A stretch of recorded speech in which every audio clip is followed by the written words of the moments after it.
We also then began to say, critical to a person's success is that housing had to be a part of that. We are not a housing developer, and we don't want to be a housing developer. But what we did do is we connected with folks in the housing financing industry, and we began to pull together some resources that made available to select members who had achieved this all-in status, meaning they had grinded really hard, they took advantage of workforce opportunities, and they got to this level of economic stability, and they now were ready for more stable housing, in this case, home ownership. And so we began to work with them. We had lenders who were able to provide grants, not loans, of between $10,000 and $15,000 for home ownership financing for each individual. And what I want to share with you is this story about these two guys who went through our workforce development program called Strive. They did not know each other because they didn't go through the same cohort. And they were dads. They both had their own issues that they came to the table with. They were knuckleheads, right? And no different than me. And they deserved the opportunity, and they wanted an opportunity. In this case, they each were able to take advantage of support from the center. They each built their own capacity to be able to do some things that they couldn't have done on their own because they weren't connected. They weren't networked. They didn't have a support system.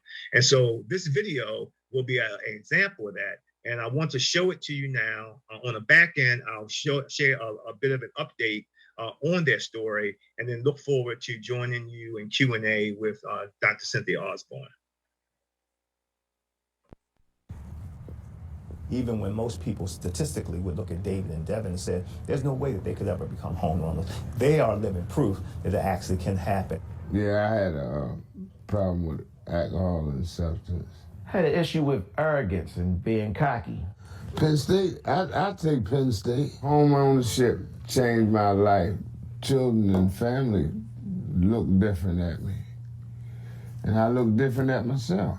The Center for Urban Families is a nonprofit that was founded in 1999 in Baltimore solely for the purpose of strengthening urban communities by supporting fathers and families to achieve stability and economic success. Going through the Strive program is humbling like, no, you're just like everybody else around here. You don't have a job either. What's black man? David and Devin are both on the other side of success now. But to get there, they both completed our Strive Job Readiness and Training program. They could get me started to invest in me and my family. And the first thing, I had to get a house. Homeownership is probably one of the most stabilizing forces for a community, especially a community like Baltimore, to communities who may not have seen investments for 20 or 30 years. Wells Fargo's LIFT program provides that pathway through housing counseling as well as the down payment assistance to help folks reach that milestone of home ownership. They had me involved with an agent from Wells Fargo that helped me get my credit up. Wells Fargo, City Lift, they gave me the down payment for the house, and I don't have to pay them back. After you stay here 5 years, you don't have to give them back their money. And that's a good thing, because it shows others that you can get something even when you don't have nothing. At one point in time, he was the taker. Now he is the official giver. And he feels good because he always wants people to come to his house, because he has somewhere for you to go. It's mine. It's mine. I can't get evicted. How'd you do with dance today? That was good.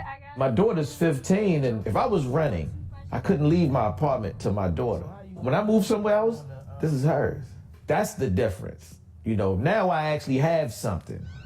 Davey D. It just so happened the two of them ended up in houses next door to each other. We went to the same program, but we didn't know each other, really. We became close when we became neighbors.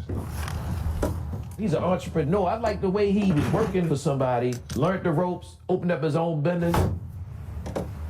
My company is DWA Pet Service. I do better than another company because of where I come from.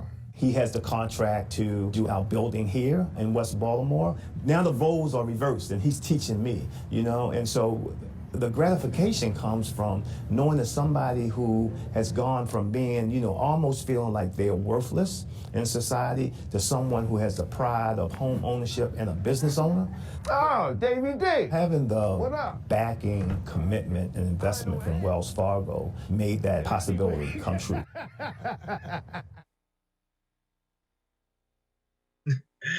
Let me fill in some of the gaps, right? First, about David Anderson. David, when he came to us, was transitioning out of a substance abuse treatment program, and he needed to start a job.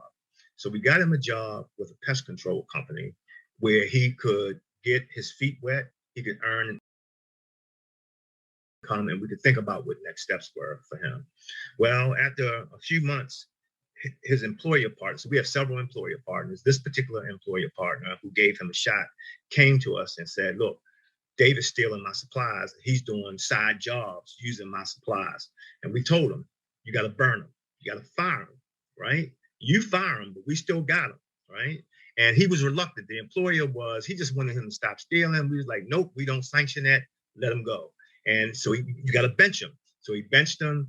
David energetic, he's defeated. His confidence is shot. And we still got him though. We're pumping him up. We're coaching him, and we're telling him what you're going to burn for this. And David said, after some time, he said, I think I want to start my own pest control company. And we started chuckling because now he's going to put himself in the position that the employer was and going to have to hire people that may steal his stuff, right?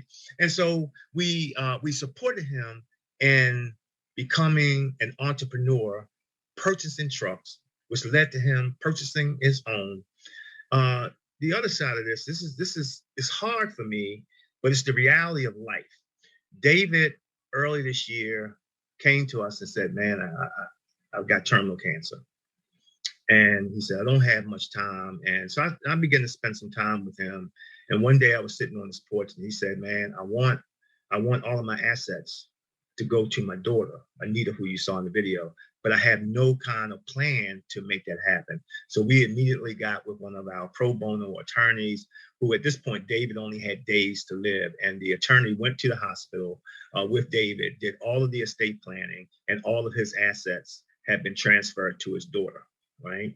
Now, so she has his business, she has his vehicles, she has his home, and now we're working with her to get her certification in pest control so that she can continue to do the work, the legacy of her dad. And that's what it means for us to be all in. This is how we begin to deal with equity. This is how we begin to deal with intergenerational wealth and make sure that resources that are accumulated at whatever level they are accumulated, they stay with the families. And most of what we do now today is about digging deeper with people, going with them for the long haul, so that these families can be healthy, they can be whole, both socially and economically, and that can drill down to what they're able to do with their children, preparing their children for school, so that they are on course to succeed at every grade level and not fall behind and have to play catch up. That is a big part of what we do, and I'm really honored to be a practitioner in the human services sector. I'm really honored that Cynthia would invite me to join you all for the 6th annual Texas Fatherhood Summit, and that we have an opportunity to talk and share dialogue during the Q&A. And I'm open to any and all questions that you have, and even critique, because you can't get better at what you do to support fathers and families if you're going to be thin-skinned about people asking you hard questions about the work that you do. So with that, I want to say thank you again to the dads. Happy upcoming Father's Day. Make sure that you enjoy yourself, and thank you for the time with you today.